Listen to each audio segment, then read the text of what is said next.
In today's news, OT Minister Jesse Norman to visit the British Virgin Islands next week, and he instructs the governor to submit a report on tender waivers. Honorable Carvin Malone sheds light on the formation of national unity government. He says a relationship with Fahie had him excluded.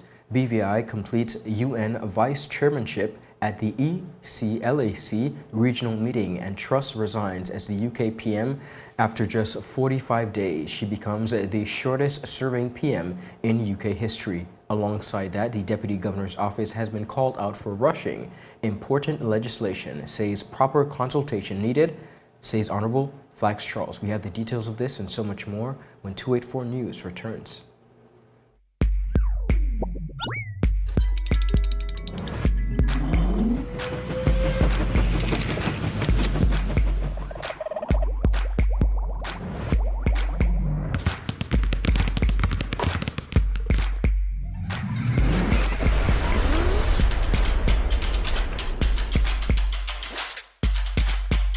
Freeze. Choose your mix. Choose your flavor.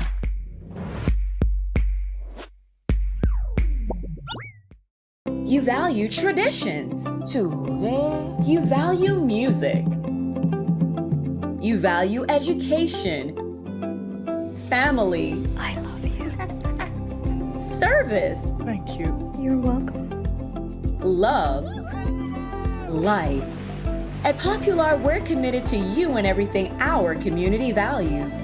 For the things you value the most, count on us.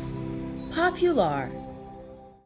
Welcome everybody. It is Thursday, October 20th, 2022. I'm Ron Grant, coming to you live and direct from Tortola in the Virgin Islands.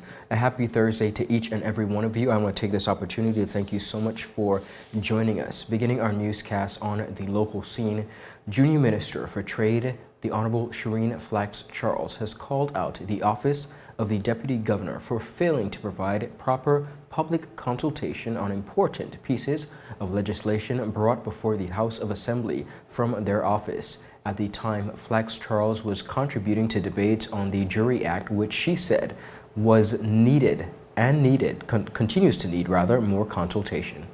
The Jury Act is a very important piece of legislation. It is important, Madam Speaker, that persons are able to go into a court of law and be able to feel comfortable when they meet maybe an unfortunate circumstance, but that they feel comfortable that they will be given a fair trial. Madam Speaker, it is also very concerning to me that we're speaking about trials without juries, but I think we're at a crossroad here, and we're debating this bill today without much public consultation, Madam Speaker. And I am very concerned about that. And I know, Madam Speaker, that certain individuals may not be happy that I am saying this today. However, we're debating to take something out of a bill. Honorable Flax-Charles went on to explain to viewers that in her research on the history of the Jury Act, she was informed that there had previously been consultations on the bills as far back as 2009.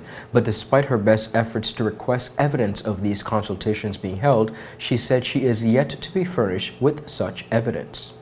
Most persons are not comfortable with a trial without a jury. But here we are, Madam Speaker, doing the same thing to the public. In discussions about this bill, Madam Speaker, I have been told that there were public consultations in 2009, some 13 years ago, Madam Speaker. I believe the year is correct. I have asked to be provided, Madam Speaker, with information. I've asked for proof that these consultations were held, dates, venues, and times. Madam Speaker, before being elected, like my mother would say, I am there when every pan knock, and that's not to go to a jam alone. Every public meeting, I make myself available, and I simply do not remember public consultations on this bill, and I've asked for the proof, and I have not received it. Flax-Charles argued whether or not the consultations were even had and whether or not their findings may even be longer relevant to the vast number of eligible jurors who would have joined the jury pool since then. Now, she also noted, viewers, that she had knowledge of a single virtual consultation being held on the bill on October 3rd. However, she said that knowledge came only a few hours ahead of the consultation and only because she received a Zoom link in a group chat, which led her to make a fair judgment that many other Virgin Islanders were robbed of the opportunity to participate in the said discussion. The territorial at-large representative, who hails from Virgin Gorda originally and representing very strongly those people of the sister islands, further said what made things worse was an incident she observed whether she questioned for a young man, possibly a newly eligible juror, which was seen to be just simply brushed off. And what really made me realize, Madam Speaker, that this bill was being rushed through without due consideration to the public was when a young man asked a question on the Zoom about what is bad character, what's the definition. And in my opinion, he was basically brushed off. That young man in 2009 would have been about 7 years old, Madam Speaker. So if there were meetings held, public consultations held in 2009, 13 years ago, Madam Speaker, we can do the math. Now, viewers, Honorable Flax-Charles further lamented that members of the House of Assembly are not immune from similar circumstances, as was the case with the Register of Interest Act. Although stating that she was not wishing to cast blame, she admitted the responsibility for such matters lies in the hands of the office of the Deputy Governor. I am not one to lay blame, but I am asking that this not continue to put persons at a disadvantage, because the Deputy Governor's office, who's responsible for putting this bill out to the public, did not do so in a timely manner. We have to call a spade a spade. Territorially at-large representative, the Honorable Malone, has revealed that it was his perceived close relationship with former Premier Andrew Fahie that made him ineligible to sit in the cabinet of the National Unity Government. While making, of course, a guest appearance on a recent edition of Talking Points, Malone offered his insight on the processes and discussions which took place following the Fahie arrest and, of course, the release of the Commission of Inquiry, which ultimately led the formation of the incumbent cabinet and his transition to the opposition. The particular opposition, I can now say, because I've said it before, they proposed that as opposed to suspending the Constitution, we can form a unity government. They proposed this to the leadership. Right. And they said the leadership, the opposition, demanded 3 seats out of the 5 in the cabinet seats. Right. 1 for each of the head of the particular parties. Right. And this means that 1 seat was clearly opened because education will move up to Premier. Right. That was opened. Right. And it meant that it needed 2 more seats. Malone said that in the process of selection, opposition leader the Honorable Julian Fraser and former Minister Vincent Whitley were both deemed ineligible to serve on the cabinet because of them being named in the Commission of Inquiry report, while in this case it was his relationship with the oust premier. They said, well, the reason why Honorable Fraser couldn't come because he was named in the report. So no one that's named in the report should be in cabinet. So he chose to stay in the opposition as opposed to coming over like Honorable Vanterpool. Right. Okay, fine. Then Honorable Whitley was told, well, you named in the report for the for some land deal. Yeah. And they got so crown land or whatever, crown land. so you're not best to come into the particular cabinet. And for Honorable Malone, well, what sin have I? That's the question we're trying to Okay, get. you were too close to Honorable Fahie. Malone further said that at the time he accepted the decision that he be excluded from cabinet in the best interests of the territory of the Virgin Islands. I said, well, I would not allow my name to be used as the name for why we are not, why we had our constitution suspended. So you can go ahead. I will sit back if that is what will save the country from having this constitution suspended. Honorable Malone also shed some light on why officials proceeded so quickly to form a new government rather than transferring power to the deputy premier, as is typically done in the absence of the premier. This, he said, was a result of the move being, and I quote, preset from January when this commission of inquiry was done. Viewers, when 284 News returns, OT Minister Jesse Norman to visit the British Virgin Islands next week. He has apparently instructed the governor to submit a report on tender waivers. And of course, the BVI completes a UN vice chairmanship at ECLAC. We have the details of this regional meeting when we return. We'll be right back. Introducing a show poised to help guide modern-day men into 21st century distinguished gentlemen. It doesn't always involve suits and bow ties, but raw, real-life lessons. I'm taking you outside in the field to share the journey of some of the BVI's the best and brightest men.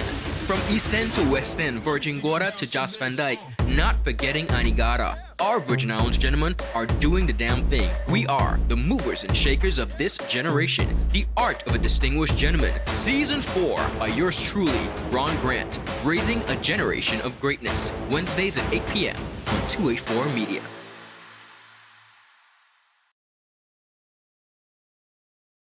The wait is over! CCT Fire is here!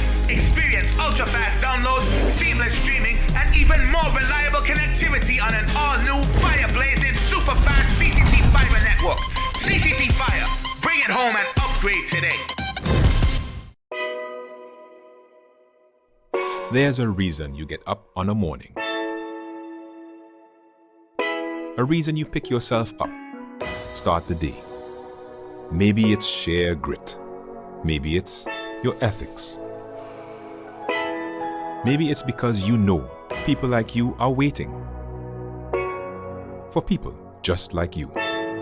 We all have our reasons, and for Republic Bank, that reason is you. Every little thing, every big thing. It's all about making a difference in your life. Because after 182 years, if it's one thing we're sure about, is that the difference is you. We're here to help. Republic Bank, we're the one for you. Viewers, welcome back. Thank you so much for sticking with us. Continuing on in local news, the Minister of Americas and the Overseas Territories, the Right Honorable Jesse Norman, will be visiting the British Virgin Islands next week. Governor His Excellency John Ranking, CMG, confirmed the visit during a recently held press conference. He said the minister's visit will be the following Thursday and Friday, adding that he plans to meet with a number of government members, including Premier Dr. the Honorable Natalio D. Wheatley. I'm pleased to let you know that Minister Norman is planning to visit the BVI next Thursday and Friday, 27th and 28th October. This will be an excellent opportunity for the Minister to meet the Premier, Ministers and members of the House of Assembly and other key interlocutors and to listen to their views. I know that the Minister's goal is to see a successful, thriving, well-governed BVI. That is a goal which I share as Governor and to which I remain committed. There's more to be done and more hard work ahead. But if we continue to work together to implement the Commission of Inquiry recommendations, then I'm confident that this can lead to the improved governance, transparency and accountability that the people of the BVI deserve. Now, viewers, on a matter of importance, Governor Ranking also informed the public of Norman's response to the quarterly review report, which was recently submitted to the United Kingdom government on the progress of the BVI government in their implementation of the Commission of Inquiry report recommendations. He said the progress made was sufficient enough for the United Kingdom government to approve the continuation of their current relationship with the BVI on the implementation of the COI recommendations. In his letter, Minister Norman expressly recognises that there has been some real progress in implementation of the COI recommendations and that most deadlines have been met. He was also pleased to learn of the Premier and the Cabinet's overall continued commitment to driving delivery in a constructive partnership. The Minister concludes his letter by agreeing overall that progress in this initial period of Commission of Inquiry implementation has been sufficient to continue the current approach. But he notes that it's vital that this is maintained with commitments and deadlines. Governor Ranking also revealed that the Minister for Overseas Territories is not too pleased with the continued approach of the National Unity Government towards addressing the issue of tender waivers. Ranking said he has been instructed by Minister Norman to submit a report at the start of December on the issue of tender waivers and the single source procurement so that Norman can assess the progress ahead of the next quarterly review report, which is slated for January of 2023. The Minister also notes the concerns expressed in the quarterly review, including in relation to tender waivers. He notes that the framework document contained a clear commitment to ensuring that tender waivers are only agreed in exceptional, unavoidable cases and which must be explained publicly, and that under the Public Procurement Act, single source procurement must only be used in exceptional circumstances. The Minister makes clear his expectation that there will be immediate and substantial improvement in this area, while recognising that there may be some legacy procurement issues from the previous administration which should be addressed proactively and promptly. The Minister asked me to submit a report at the start of December on the issue of tender waivers and single source procurement so that he can assess progress ahead of the next quarterly review in the public interest. During a recent press conference, Premier Dr. the Honorable Natalio D. Wheatley dismissed the claims made by the Governor in his quarterly review report, where he accused the National Unity Government of continuing to unjustifiably issue tender waivers for some government contracts. Premier Wheatley said the claims made in the quarterly review regarding tender waivers were inaccurate, adding that his government utilized three main procurement options when issuing government contracts. In terms of tender waivers, it is important to understand that this term does not appear in our local laws. The Public Finance Management Act mandates that all contracts $100,000 and above must be tendered unless Cabinet directs otherwise. Therefore, Cabinet had unlimited discretion in not doing open tendering, which we recognized way before the COI had to change.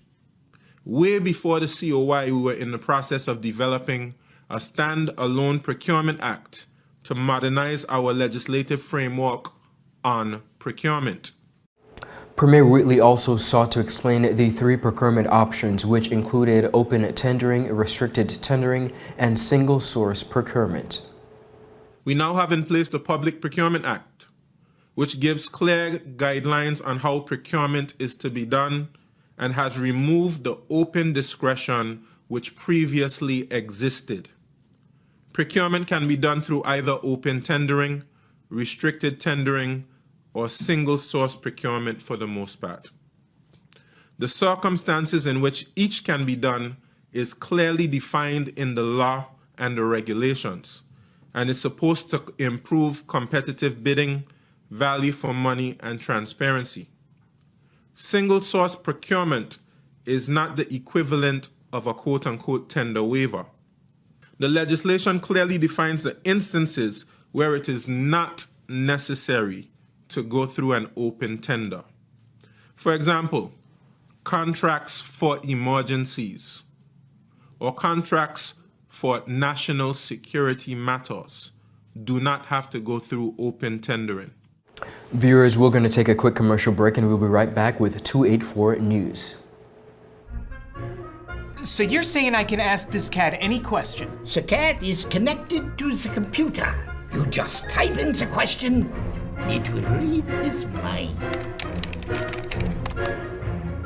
There the answer comes.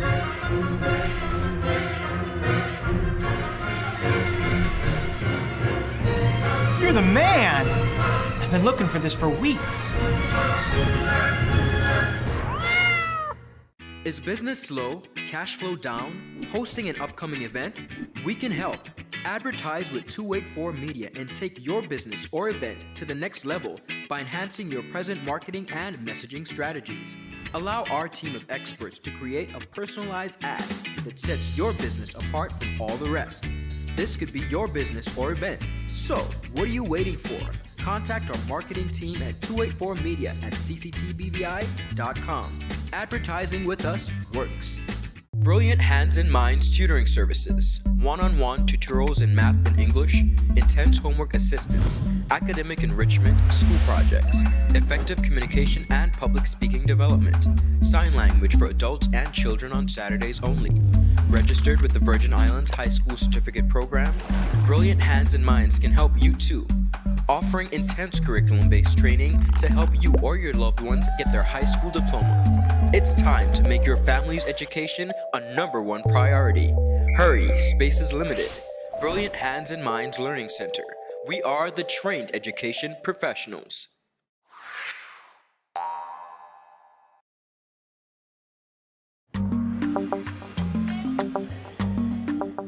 Yo, everything good, Dad? Aye. This thing got me one way, Daddy. What do you mean? Ever since I hook up with this thing, can't eat, I can't sleep. This is the first thing I touch it when I reach home. What do you really? Hey, this ain't like you know. Dad, this thing got me staying home, keeping out of trouble me. Wow. What your name is? Shit. I talking about my CCT life. Don't worry about missing your favorite series, sports, news, and local programming. Come to CCT today and sign up for CCT Live to access over 80 channels. CCT Live. Bring it home. 1 month free trial turn into 5. 5 months turn into, well, you know I huff. I watching ball. I been watching football. Dad, Nickelodeon, Paw Patrol. I am hooked. Hook, I tell you. Viewers, welcome back and thank you so much for sticking with us. Continuing on, of course, on the local scene, the British Virgin Islands has successfully completed its vice chairmanship of the Caribbean Development Corporation Committee, also known as the CDCC, that is a subsidiary body of the United Nations Economic Commission for Latin America and, of course, the Caribbean. The vice chairmanship concluded with the handover of the chairmanship of the CDCC from the government of St. and the Grenadines, of course, to the government of Suriname at the 29th session of the regional body. Now, Special Envoy to the Premier, Mr. Benito Wheatley, attended the meeting and made a statement on behalf of the government of the British Virgin Islands. Now, in his remarks, Mr. Wheatley thanked St. Vincent and the Grenadines as the outgoing chair of their leadership and congratulated the Foreign Minister of Suriname, Mr. Albert Radim, and the government of the Suriname on assuming the chairmanship of CDCC. He also highlighted the work completed by the British Virgin Islands as an outgoing vice chair of the CDCC. According to Mr. Wheatley, and I quote, "Among the roles we played on the previous CDCC bureau as vice chair was that of the advocate of the associate members to ensure that within the ECLAC our challenges received the needed attention, especially as it concerned sustainable development. Through the efforts of all the relevant parties, the associate members are now much more integrated into the regional sustainable development framework of Latin America and, of course, the Caribbean." He also called on the new leadership of the ECLAC to continue supporting the associate member through the provisions of the additional budgetary resources to the ECLAC sub-region headquarters for the Caribbean. Now, he said in a quote, "It is my hope that under the leadership of the UN ECLAC's new executive secretary, Mr. Jose Manuel, that the ECLAC will continue its robust support to associate members. In fact, I hope he goes further than before the increasing the budget allocation of the ECLAC sub-regional headquarters in the Caribbean and regularize the technical assistance available to associate members. This is the logical expansion for the Caribbean First strategy. Now, the Port of Spain office's responsibility for the 13 member states and an additional 13 associate members should be reflected in its budgetary resources. It will be difficult, he said, to sustain engagement with the associate members if it is not clear that ECLAC can assist them in the same way. Additionally, the Special Envoy also updated the CDC on the British Virgin Islands challenges in progressing as it pertains to hurricane recovery. In his statement, Mr. Wheatley said, and I quote, "Our efforts to accelerate recovery were considerably slowed down by the pandemic. Presently, the impact of the high inflation and high fuel and energy costs is consuming public resources as limited funds are expanded by government to assist families. We are also, he said, left to do more borrowing if we want to complete the task of recovery." Now, he also thanked UN ECLAC for the technical assistance provided to the British Virgin Islands that assisted the government in mapping the Sustainable Development Goals to the annual budget and has provided the consultants needed to help develop a National Sustainable Development Plan in the NSDP. Now, viewers, the British Virgin Islands served as a vice chair of UN ECLAC from 2020 to 2022, completing 3 consecutive terms as vice chair. During the 2020 to 2022 term, the government chaired the first high-level meeting of the associate members of ECLAC on their challenges in implementing the 2030 Agenda for Sustainable Development, as well as the ECLAC UWI Development Partners Forum on investigating in higher education to build more diverse and resilient post-COVID, of course, economies. The government also presented the official report on the CDCC at the 38th session of that meeting, the 7th Caribbean Development Roundtable and 29th meeting of the CDCC took place, of course, at Suriname from the 12th to the 14th of October 2022. Viewers, I want to thank you so much for joining us. That is it for today's news roundup. Of course, we are 284 News, your source for honest and impartial news right here on 284 Media, coming to you live and direct from Tortola in the Virgin Islands. I'm Ron Grant. Do have a beautiful rest of the day. A happy Thursday to each and every one of you, and I will, of course, see you tomorrow. Bye-bye. The beautiful Virgin Islands, or nature's little secret as some prefer, where the weather stays warm and the drinks stay cold, where men in wigs get their lawyer bills paid by governments and governments lose planes, where walls are built and prisoners escape. You vacation where we suffer. BVI love.